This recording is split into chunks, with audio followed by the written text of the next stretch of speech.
శుభం వ్యాధి శ్రీ గురుభ్యో నమః.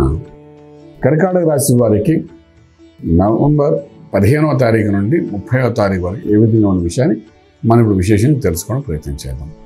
కర్కాటక రాశిలో కుజుడు నీచపడి స్తంభించి ఉన్నాడు. తృతీయ స్థానంలో కేతు ఉన్నాడు. అలాగే పంచములో రవి ప్లస్ బుధుడు కలిసి ఉన్నారు. సస్యస్థానంలో శుక్రుడు, అష్టమంలో శని, భాగ్యంలో రాహు, లాభస్థానంలో బృహస్పతి ఉన్నారు. ఈ కర్కాటక రాశి వారికి ఒకటి రాశిలో కుజుడు నీచపడడం అనేది తీసుకునే నిర్ణయాలలో కొంత బలహీనపడే అవకాశం ఉంటుంది. షార్ట్ టెంపర్గా తీసుకునే నిర్ణయాల వల్ల మిస్వేర్ అయ్యే అవకాశం ఉంటుంది. తన కోపమే తన శత్రువు అన్న సామెతకు తగ్గట్టుగా మీరు కోపంతో తీసుకునే నిర్ణయాలు కూడా మిస్వేర్ అయ్యే అవకాశం ఉన్నాయి. కాబట్టి చాలా జాగ్రత్త పడాల్సి. అలాగే ఉద్యోగరీత్యా మీరు చేసే ప్రయత్నాలు కొంతవరకు మానుకుంటే బాగుంటుంది ఈ టైంలోని. ఎందుకంటే మీరు కొత్త ప్రయత్నాలు చేసి అందులో ఏమైనా ఇబ్బంది పడితే తర్వాత మీరు బాధపడవలసిన అవసరం ఉంటుంది. ఇంకొకటి, మీరు చేస్తున్న ఉద్యోగం కన్నా మీరు చేసే షార్ట్ టెంపర్గా మీరు మాట్లాడే విధానానికి ఉన్న ఉద్యోగంలో కూడా ఇబ్బంది పడే అవకాశం బాగానే కనిపిస్తుంది. అలాగే ఇంపోర్ట్ ఎక్స్పోర్ట్ వ్యాపారం న్యూట్రల్గా ఉంటే దానికోసం ప్రత్యేక ప్రయత్నాలు ఏమి చేయకండి. శుభవార్తలు వినడానికి అవకాశాలు చాలా తక్కువగానే ఉన్నాయి. శుభకార్యాలు చేయడానికి కావాల్సినంత బలం అనేది కనబడదు. ఎందుకంటే ఆల్రెడీ కొంత ఇబ్బందికరమైన పరిస్థితుల్లో ఉన్నారు కాబట్టి.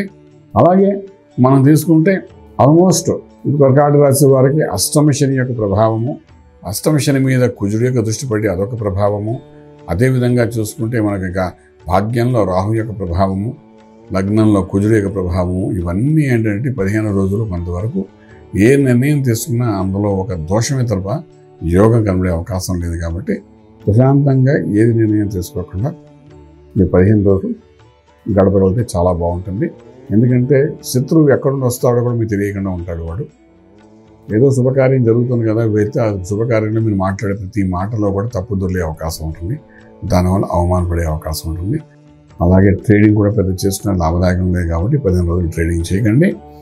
ఇంకా మంత్రం దగ్గరికి వచ్చినప్పుడు మీకు గురువు ద్వారా ఉపదేశపడిన గణపతి మంత్రాన్ని కానీ, సుబ్రహ్మణ్యేశ్వర స్వామి యొక్క మంత్రాన్ని కానీ చక్కగా చదువుకుంటూ గడపడానికి ప్రయత్నించండి 15 రోజులు. కుజుడు అక్కడ ఉండడం అనేది ఒక రకంగా దోషమే చెప్పవచ్చు కర్కాటక రాశి వారికి.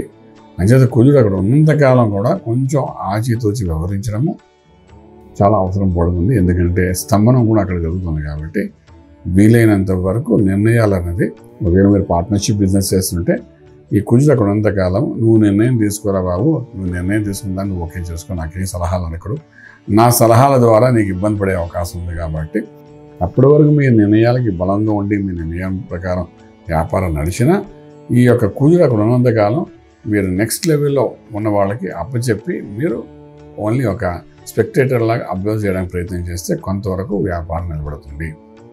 ఉద్యోగరీత్యా కూడా మీరు చేసిన ఉద్యోగాలలో కూడా మీరు చేయాలనుకునే పని చేసేసి కామ్గా నెక్స్ట్ లెవెల్ వాళ్ళకి అప్పచెప్పేస్తే బాగుంటుంది. మీరు ఎక్కువ ఏది మాట్లాడినా అందులో దోషం దొరికే అవకాశం ఉంది. కాబట్టి కొంచెం జాగ్రత్త ఉండడానికి ప్రయత్నం చేయండి. సుబ్రహ్మణ్య స్వామి ఆరాధన చేసుకోండి. కొంత ఊరటగా ఉంటుంది. రాజమార్గంలో రాజ్యం పొందగలుగుతారు. శుభం వ్యాధి.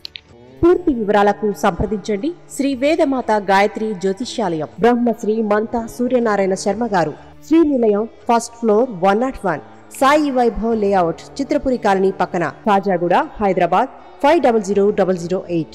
సంప్రదించవలసిన ఫోన్ నంబర్ 8855559147, 8855559148, 9849996644.